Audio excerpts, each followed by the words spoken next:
Not all Minneapolis suburbs are created equal. Some will build serious wealth over the next few years, while others leave you stuck watching your home stay flat. I've helped hundreds of families move around the Twin Cities, and I've seen firsthand which suburbs are exploding and which are just stuck. So as we kick off 2026, this is my official ranking of the best and worst suburbs in Minneapolis, from the D-tier trade-offs to the A-tier addresses that never lose value. All right, before we dive in though, let me explain how I'm ranking these. We've got 4 categories here. D tier is for suburbs with unique challenges. Maybe it's slower appreciation, older housing stock, or tougher commutes. These aren't bad places at all. They just have trade-offs you need to know about. C tier is for the underrated places. These are suburbs flying under the radar despite offering solid value, good schools, and strong fundamentals. Perfect if you want to get in here before everyone else catches on. B tier is for the great suburbs, rock solid family communities with excellent schools, strong appreciation, and everything you need. You can't go wrong here. And the A tier is the best of the best. Top schools, properties that hold value no matter what the market does. These are the suburbs everyone wants. Now let's get into it. Picture finding a single family home under $340 in the Twin Cities right now. Sounds impossible, right? Not in these 3 suburbs. Brooklyn Center is first on this list. This suburb sits northwest of Minneapolis, and you're looking at older housing stock here. Most homes were built in the 1950s through 1970s. Appreciation has been a little slower compared to the western suburbs. The good news is that it's super affordable. You can find homes under $325,000, which is rare in the metro right now. So if you're a first-time buyer who doesn't want a townhome and doesn't want to deal with HOA fees, Brooklyn Center gives you that option. But resale here could be tough in the future.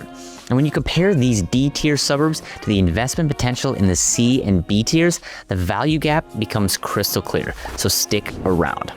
Now, Columbia Heights is next. This smaller suburb just northeast of Minneapolis has the same story. Stagnant values, older homes, and it's been passed over during major growth periods. There's a tight-knit community here. People genuinely love living in Columbia Heights, but you're not building equity as quickly as you would in other suburbs. If you're a first-time buyer looking for something in the low 300s, without an HOA, Columbia Heights works, but it's not where you go for rapid appreciation. Richfield rounds out the D tier. This one's interesting because the location here is actually fantastic. You're completely surrounded by Minneapolis and Bloomington, so you're close to everything. Downtown, the airport, highways, you've got access. But the homes are older and smaller. And if you're on the eastern side of Richfield near the airport, you're dealing with plane noise all day long. The upside is that if you work near the airport or you're constantly traveling, this location is unbeatable. You're also super close to both downtown Minneapolis and downtown St. Paul. So if you want that urban access without urban prices, Richfield here really does deliver. The appreciation just isn't as strong as other western suburbs. That's the trade-off. The median home price here is in the mid 300s. So there you go. These D-tier suburbs work for specific situations, mainly first-time buyers who need affordability without HOA fees. But understanding these limitations helps you make smarter choices. So let's shift gears here a little bit to the suburbs that offer way more value than most people realize. And before we move on, if you're thinking about any of these Minneapolis suburbs for your family and trying to figure out which neighborhood actually fits your schools, commute, and budget, I work with relocating families in the Twin Cities every single day. My contact information is in the description below, so don't hesitate to reach out. Now let's get to the C-tier suburbs. Starting the C tier, we've got Bloomington. It's way more than just the Mall of America. This place is packed with amenities. You've got top schools, tons of parks, and you have easy access to Lebanon Hills Regional Park with trails, skiing, and mountain biking. The housing variety here is huge. You can find 1950s ranches or brand new construction from the 2020s. Prices typically run $300,000 to $500,000, so there's something for everyone. Why is it underrated? I think because it's sandwiched between Edina and Richfield. Edina gets all the prestige and attention. People kind of overlook Bloomington sitting right there, but you're getting way more space for your money. Excellent location near both downtowns and the airport, and values are appreciated. If you can't afford Edina, but you want the same access, Bloomington is the move. But wait until we break down the A-tier suburbs in a few minutes. You'll see exactly how much premium you pay compared to this tier. so stay tuned. Moving on, we got St. Louis Park. This one's about to explode. Located just 5 miles from downtown Minneapolis, this suburb offers way more diversity and affordability than Edina or Minnetonka. Most of the housing stock is from the 1950s through 1970s, so you're looking at mid 300s to low 400s right now. But here's the thing, the Metro Green Line extension is arriving in 2027. That's going to transform this area. Transit-oriented development is already happening around those future stations, and $3.1 billion in new development is taking shape along the corridor, with another $700 million planned. Values are going to climb once that light rail opens. Right now, people think St. Louis Park is too hot to touch because it was super competitive back in 2021, but the market has cooled. So this is your chance to get in before 2027. Tons of walking trails, breweries, restaurants. You're 10 minutes to downtown Minneapolis or 10 minutes to Wayzata. This is a hidden gem that won't be hidden much longer. Champlin wraps up the C tier. This northern suburb sits on the Mississippi River. It's got strong schools, appreciated home values, and really well-kept newer homes from the early 2000s. You're looking at spacious 4-bed, 3-bath homes with 3-car garages. The price point is super reasonable in the mid 300s to low 400s. Plus, you're right next to Elm Creek Park Reserve, which has mountain biking, swimming, cross-country skiing, everything. The location is unique too. You're centrally positioned between the western and eastern suburbs, only 10 to 15 minutes west to Maple Grove and 15 minutes east to Shoreview. Still about 30 minutes north of downtown Minneapolis. Champlin gets overlooked because it's farther north, but if you want newer construction, strong schools, and tons of outdoor access without paying western suburb prices, this is it. These C-tier suburbs deliver serious value if you know what you're looking at. Bloomington gives you space and location. St. Louis Park is positioned for a 2027 boom. Champlin offers newer construction at older suburb prices. Smart buyers are paying attention to these areas right now. But now let's look at the suburbs that consistently deliver for families year after year. 3 suburbs dominate family searches in the Western Metro, and here's why they've earned that reputation. Eden Prairie is first. This is your classic family suburb. Top tier schools with the number 4 ranked district in Minnesota. Major employers like C.H. Robinson and Optum, and thousands of acres of parks. The housing here spans 1970s through 2020s construction, so you've got options. Prices typically run from $450,000 to $700,000. Values are steady. The one thing Eden Prairie doesn't have is a cute downtown Main Street. It's more spread out and suburban, but if you want that traditional family lifestyle with top schools and a strong job market, Eden Prairie delivers every time. Plymouth is next. This one's special because you get access to 2 of the top school districts in the state. Parts of Plymouth are served by Wayzata Public Schools, number 1 in Minnesota, and other parts are served by Minnetonka Public Schools, number 2 in Minnesota. So if top schools are your top priority, Plymouth is a no-brainer. The suburb itself is huge with a ton of variety in neighborhoods. You've got 1970s, 80s, and 90s homes. Also tons of new construction from the early 2000s and late 2000s. Prices range from mid 400s to low to mid 500s. Medicine Lake is a massive amenity here. It's got walking trails right on the water. The park system is excellent. You're also only 15 to 20 minutes from downtown Minneapolis on I-394, so the commute is easy. I actually lived in Plymouth for a year and a half with my wife in a townhome. We loved it. Super easy to meet up with friends because we were centrally located, close to work, close to trails, close to everything. And to finish out the B tier list, we have Maple Grove.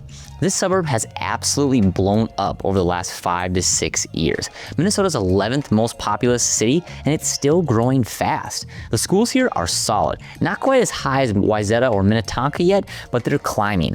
You got both newer construction and older 1980s and 1990s homes with bigger lots. Prices are in the mid 400.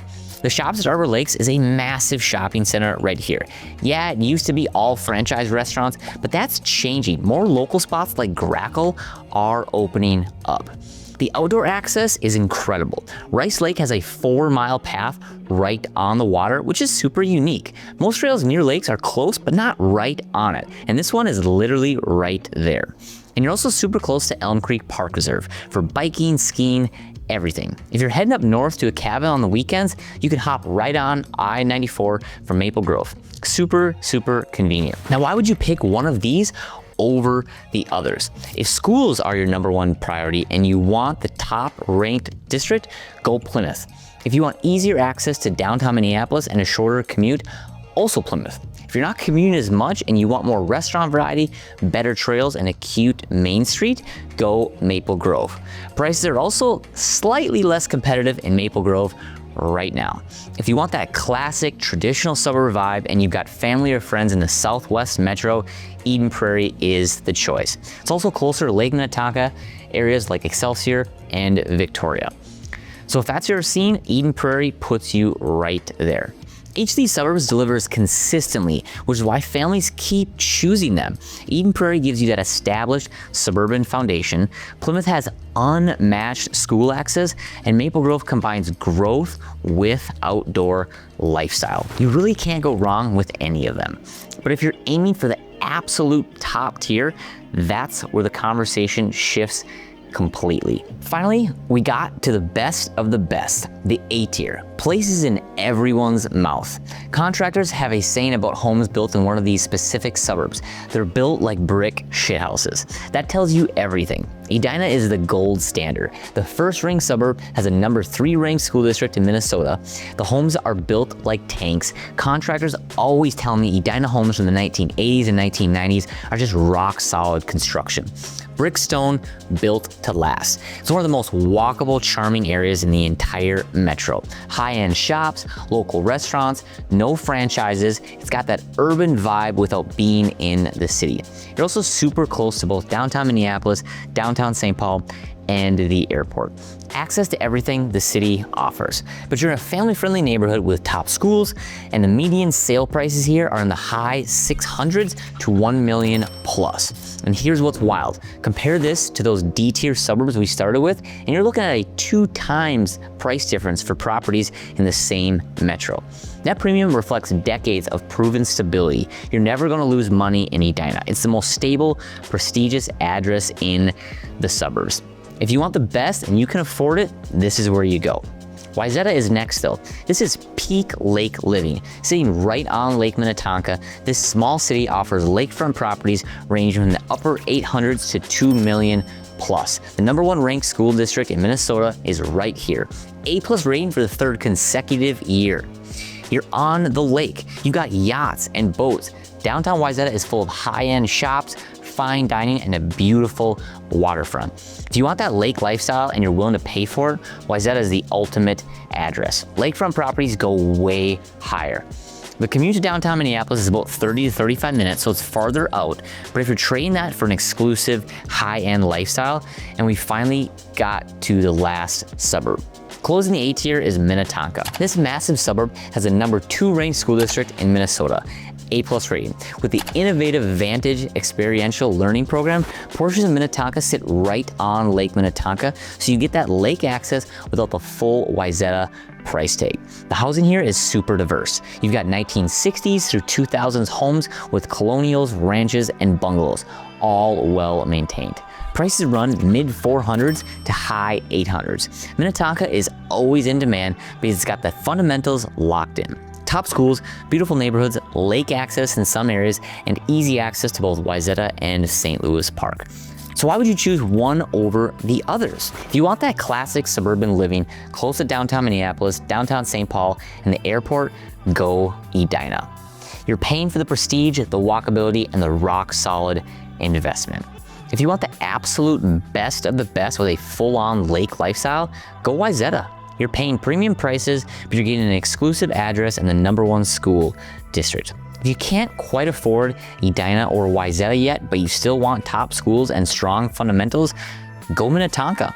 You're getting a rock-solid suburb that's always in demand. You're way closer to that lake lifestyle without the full Wayzata price tag. These A-tier suburbs represent the pinnacle of Minneapolis suburban living. Edina brings prestige and urban access. Wayzata delivers exclusive lake luxury. Minnetonka offers top schools with more variety. Each commands premium prices because they've proven their value over decades. And that track record matters when you're making one of the biggest financial decisions of your life. The suburbs you choose today shape your financial future and your family's daily life for years to come. Whether you're targeting affordability in the D tier or reaching for A tier prestige, picking the right fit beats chasing the wrong dream every single time. So if you're serious about finding the right home in the right Minneapolis suburb this year, email me today and I'll walk you through the current inventory that matches your priorities. And if you're wanting to see the suburbs people are actually sleeping on, check out my deep dive video I've linked here on the most underrated suburbs in Minnesota. You'll see why smart buyers are paying attention to these right now. Thanks for watching. I'll see you in the next one.